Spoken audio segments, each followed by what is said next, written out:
بسم اللہ الرحمن الرحیم۔ السلام علیکم۔ جی دوستو، 40 احادیث کے سلسلے میں آج پہلی حدیث ہے۔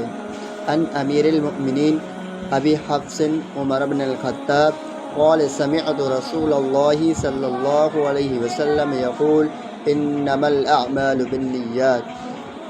حضرت عمر بن خطاب رضی اللہ تعالیٰ عنہ سے مروی ہے کہ میں نے رسول اکرم صلی اللہ علیہ وسلم کو یہ فرماتے ہوئے سنا کہ اعمال کا دار و مدار نیتوں پر ہے، یعنی کہ نیکیوں کا انحصار نیتوں پر ہے۔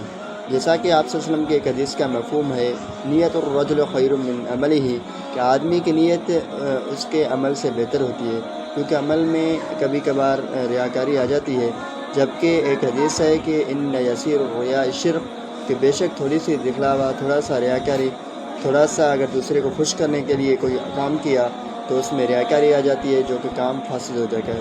اگر تصحیح نیت یعنی کہ ہماری نیت اچھی ہے تو چھوٹے سے چھوٹا کام بھی بہت ہی بڑا ہو جاتا ہے۔ اگر ہمارا کتنا بڑا کام کیوں نہ کریں، لیکن اگر اس میں دکھاوا ہے، ریاکاری ہے، تو پھر وہ بڑا سا بڑا کام بھی چھوٹا بن جاتا ہے۔ اللہ رب العزت سے دعا ہے کہ اللہ رب العزت ہمیں اخلاص عطا فرمائے۔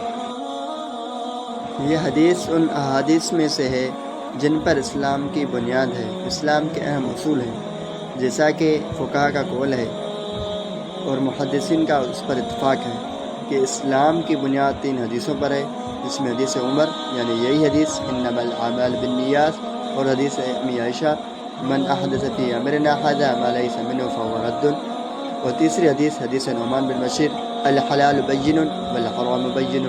تو میرے دوستو، یہ بہت ہی اہم حدیث ہے۔